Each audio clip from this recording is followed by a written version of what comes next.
today we're going to talk about principle 3, but let's recap. I love this picture. It's actually larger here than it is in real life. We've been reviewing the unity principles 1 and 2 over the last couple of weeks, so let's recap those quickly. Principle 1, there's only one presence and power active as a universe and in my life, God. And there are those who believe, if you believe this one, you don't need the other 4, but we're going to keep moving. Okay? Principle 2, we are divinity in expression and therefore powerful and inherently good. All right. Principle 3. So we're going to delve into this one, which is we create with our thoughts and beliefs. This concept emphasizes that our internal mindset shapes our reality. So I want you to think back to your childhood for a moment. I want you to think about when you were, maybe about this high, and you were sitting around with the adults. And I want you to think about the stories you were told by the adults around you when you were a child. Maybe these stories were about people that were a different color, from a different country.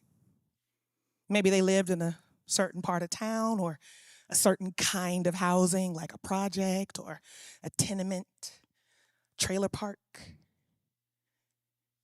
So how did those stories initially, because we're all evolved here, right? But initially, how did those stories shape how you dealt with those people? When you first encountered these people on your own, after hearing the stories from your family and their friends, were you open? Were you initially open? No. Or did you have to unlearn what you'd been taught? You had to stop yourself from seeing what you'd been taught to see, right? Because our thoughts have shaped our reality, but that is unconscious bias that was planted by the people around you. Okay, so let's talk about school. Now you're a little older. Maybe you're in middle school or high school. Remember the cliques? You had the pretty girls. You had the jocks. Maybe you had the losers, the ones that were smoking weed, buying the bleachers at lunch. The ones who were skateboarding. The ones who were never in class or maybe even sleep in the back of the class. Did you pigeonhole those people too? Because all the pretty girls are the same, right? Right? All the jocks are dumb. That's what we were told. All they can do is play football. All they can do is play basketball. They don't really have brains. So did you see that in those people? So unconscious bias and expectations. Let's talk about expectation. Have you ever met someone and you just knew they were going to be trouble? You just knew it. It's like, look how she walking up in here. Okay. You just knew it. So you set your expectation that this person was going to be trouble. And no matter what they did, she being nice. She must want something. Why is she smiling at me? Right? Nothing they could do would change the expectation that you had set. So unconscious bias and expectation help shape your reality because you told yourself or others told you what to see, and your mind twisted the facts to make it correct. Twisted the facts. Okay, let's try something different. Okay, have you ever started on a day where you just knew nothing was going to go right? You know that I woke up on the wrong side of the sheets mentality? It's like, I didn't get but 3 hours of sleep. My eyes is tired. Ooh, it's going to be a bad day. Powerful affirmation to start the day with, by the way. So from the moment you opened your eyes, you could feel this was not going to be a good day. And then, no real surprise, it was a bad day. Everybody annoyed you. Even the most innocuous things. Oh my God, why is he breathing so loud? Right? Now see, that's your attitude shaping your reality. You have an attitude. You done projected that attitude out on everybody. Ugh, why is he giggling? Right? So our unconscious bias, our expectations, and our attitude will color our perspective every single time, negatively and positively. And that's why it's important that you monitor your thoughts. Your thoughts impact your emotions. Your emotions impact your attitude, and your attitude impacts everyone around you and how you experience the world. So Oprah Winfrey, I couldn't find the actual quote, but Oprah Winfrey once said that she only listens to very specific things. So when she's in all those limos, you know, and very expensive, whatever the most expensive Uber is, she doesn't allow them to play anything but what's on a prescribed list of approved things. She controls the ideas that she's exposed to.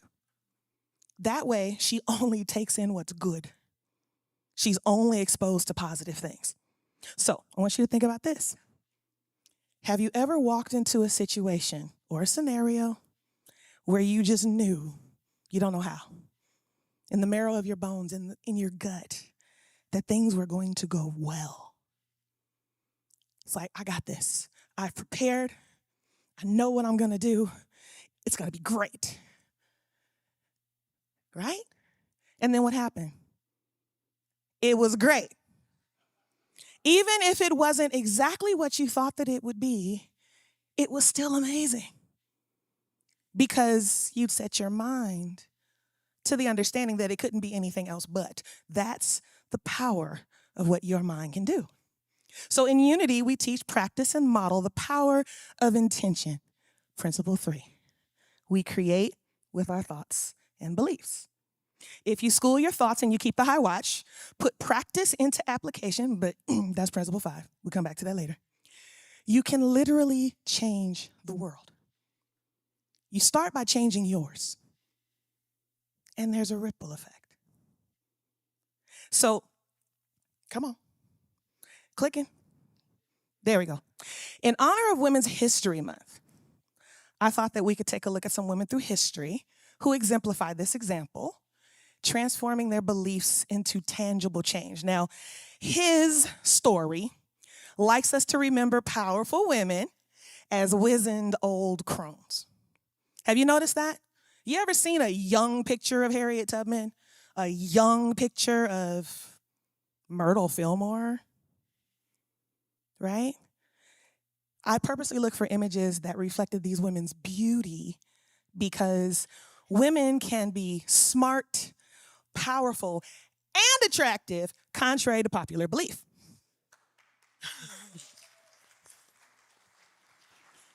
So we're going to start with the mother of the movement because she literally was a walking, talking example of the power of your belief. So I wrote this down. I'm going to read it. She is most notably quoted with this quote: "I am a child of God and therefore do not inherit sickness. I don't do sick. I am divine and I don't do sick." She believed this. She was diagnosed with tuberculosis. She believed this. And through the power of her practice, she apologized to every cell in her body and was healed.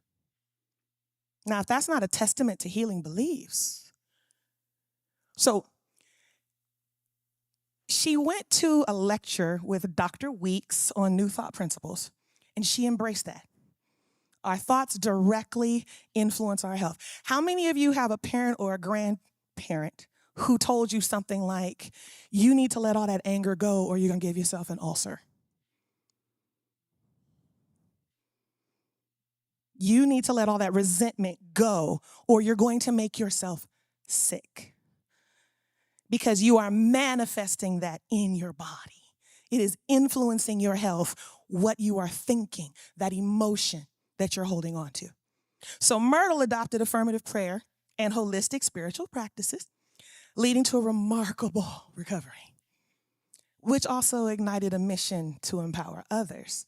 So alongside her husband, Charles, they founded Unity in 1889. Unity, and I learned this, so I'm taking y'all on my journey of discovery here. Unity was originally a movement within existing religious traditions. So you could be a unitic, that's what we call ourselves, unitics. Just make sure you drop the L off the front. You can be a unitic and still go to Mass every Sunday. You can be a unitic and still go to synagogue. Because what we are teaching and what we are practicing is not in spite of other faith traditions. It is absolutely in parallel, especially if you follow the teachings of Jesus, right? Jesus said, love thy neighbor as you love yourself. So when they began this, it was in the existing religious tradition. And as Rev Ken has pointed out, that was 1889. That was a long time ago. We have learned and we have evolved the teaching and the practices. So we stand on our own now. But one of the amazing things that Myrtle and Charles did is they started publications like Modern Thought and Unity Magazine, emphasizing the creative power of thought in shaping your life experiences. And their teachings continue to guide us to harness the transformative power of positive belief. So in short, pretty girl, Miss Myrtle, stood in her power and dominion, claimed it with conviction, and made it so. She believed she could, so she did. You have that same power within you. Now think of what you could do if you just put your mind to it. Now I had to mention Mother Teresa. Was she not beautiful? Oh my goodness. Has you ever seen a young picture of Mother Teresa? We often mention Mother Teresa from this platform, so I wanted to make sure that I was honoring both powerful women of faith. And her life profoundly illustrates how your thoughts and beliefs shape your reality. In fact, her thoughts and beliefs impacted reality. Again, a little bit of Principle 5 thrown in there for good measure. She said, not all of us can do great things, but we can do small things with great love. There's that love again. So Mother Teresa, in 1946, felt a calling to serve the poorest of the poor. Not just the poorest of the poor. These are the people who were poor both materially and spiritually. She founded missionaries in India with the mission to love and serve that community. By 2016, her program was in 139 countries. 139 countries. She started with 12 sisters. So these are people who are in aligned belief with her, that this service, this servant heart, leaning in and sowing in love to this community of folks who could not and did not have the material needs that they needed met, did not have the spiritual needs met. 12 women, and now it's 139 countries. They serve people with HIV and AIDS, leprosy, tuberculosis. These were people that back in the day, they would board up somewhere else and ignore because I don't want to catch that. But she believed that they were worthy of love, of service. So she put herself to it. Again, she believed she could, so she did. And her unwavering belief in compassionate action not only guided what she did, but it also inspired others. And her legacy lives on. This belief lives on. Her life is a living example of how steadfast beliefs, when put into action, can create lasting impact in the world. Again, Principle 3 and Principle 5 go together real good. If you don't know what Principle 5 is, you'll have to come back. But Myrtle and Mother Teresa are beacons of their respective faith traditions, are they not? We've heard their stories over and over and over, but there are others with equally powerful stories. You know, my girl. Come on, there it is. Katherine. Don't know nobody with Katherine. Okay, so Katherine Bushnell was an American physician, missionary, scholar, and pioneering feminist theologian. So she had the nerve to think that the Bible was a little misogynistic, which couldn't possibly be right. So she challenged it. She challenged in 1855 is when she was born. She studied Greek and Latin at Northwest University. And she later went on to write a book called God's Word to Women. Because she said, I would rather believe that the expositor is mistaken than that the very term gospel, which means good news, proclaims oppression to women. She made it her life's work to challenge the patriarchal biases in the biblical translations. What? You mean Mary Magdalene wasn't a prostitute? I know this. Katherine Bushnell didn't believe it either. So her commitment to equality drove her to advocate for social reforms, which included leading a campaign against human trafficking, again, women trafficking in Wisconsin in 1888. 1888. And that brought national attention to it because they didn't know that was still a thing until she surfaced it.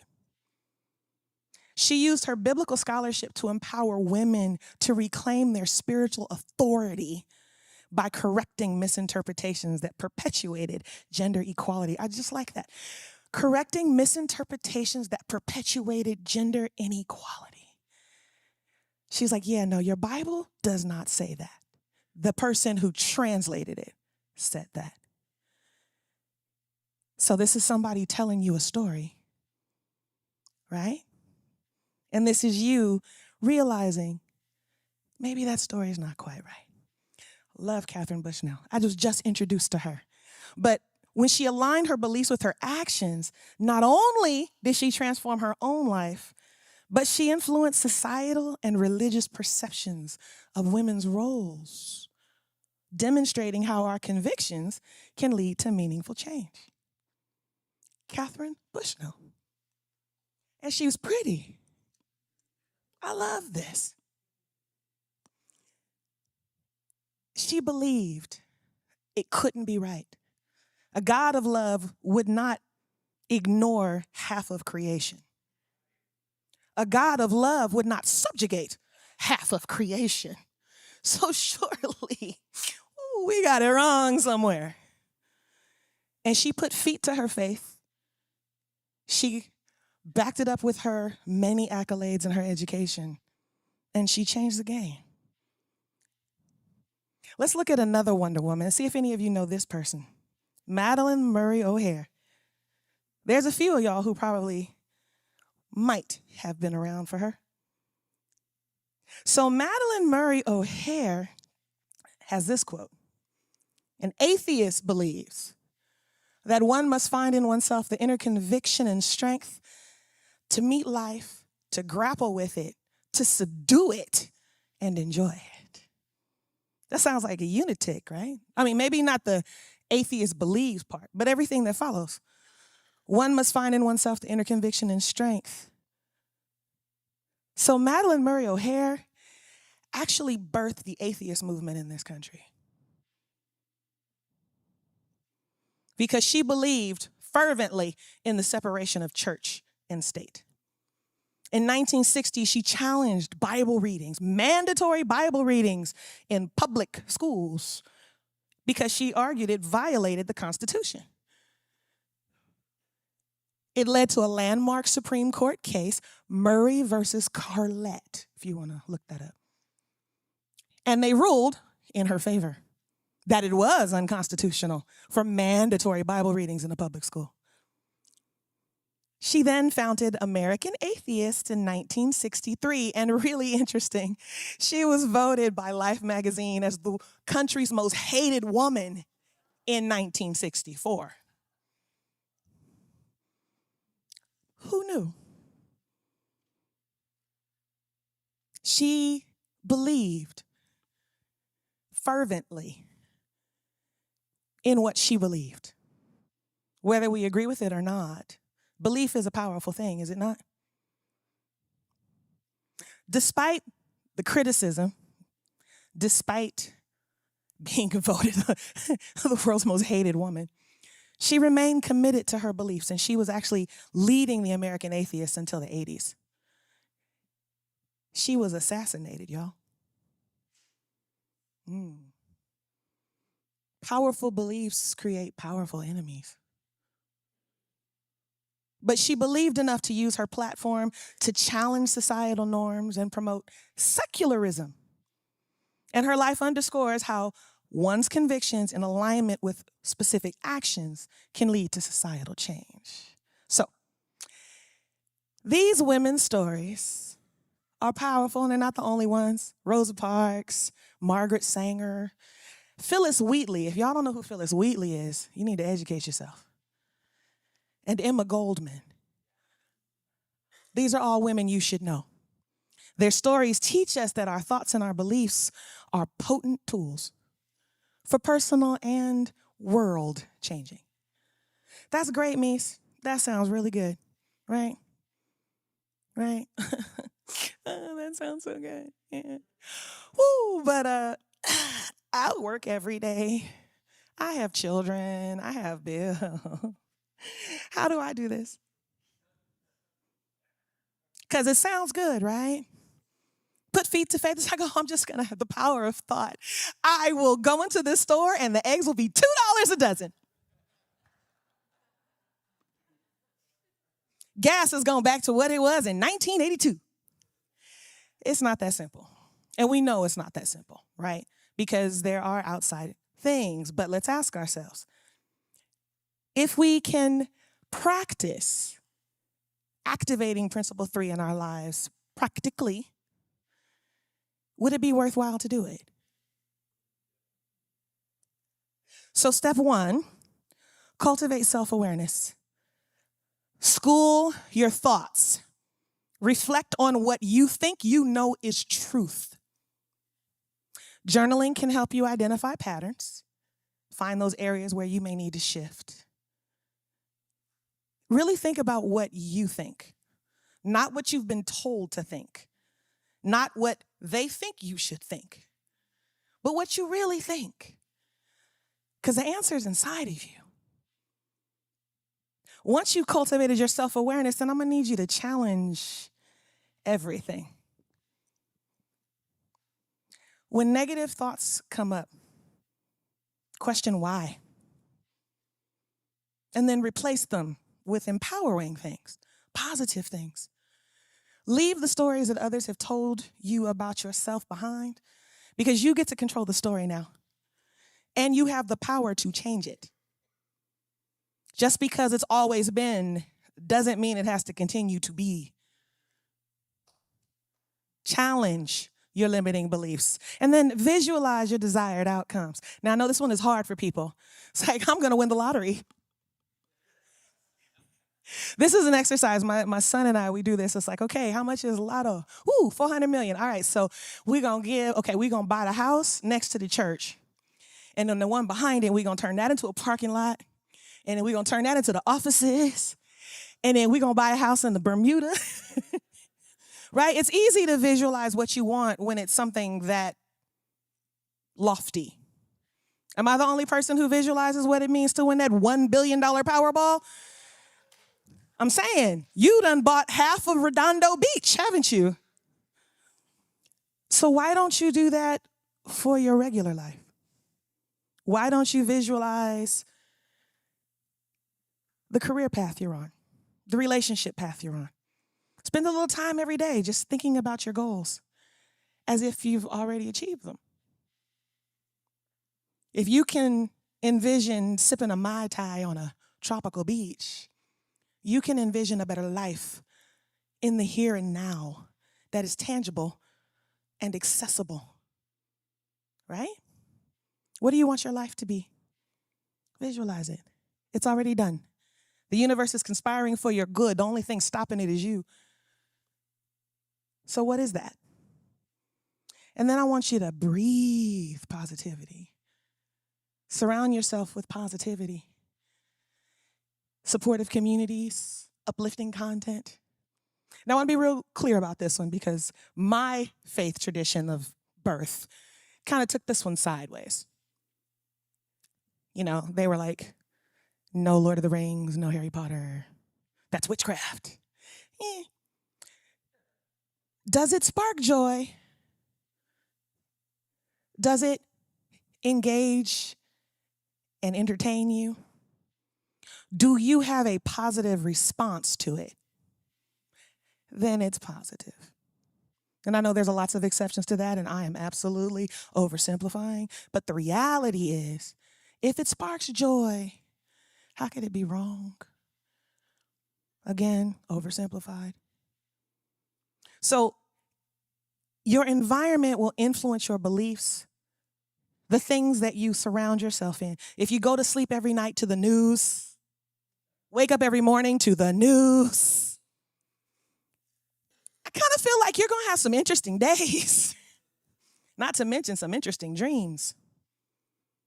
So you need to think about what you are allowing into your life. You need to think about how you talk about yourself. Do you go, damn it, you're so stupid, oh. No. You should speak love and life over yourself. Because, and there's a very popular gospel song, sometimes you have to encourage yourself. So speak life, speak love, breathe in positivity, do those things that fill your spirit. Surround yourself with people who fill your spirit, fill your cup. And then finally, practice. Positive statements that reinforce what you believe. Now, we talked about this a while ago. If sitting in your sitting maybe at your vanity or standing in your bathroom and you're looking in the mirror and you're going, I am beautiful, I am powerful, I am smart. But you don't believe that you are beautiful, powerful, or smart, then you're not only wasting your time, you're wasting your energy. An affirmation needs to be something that you believe.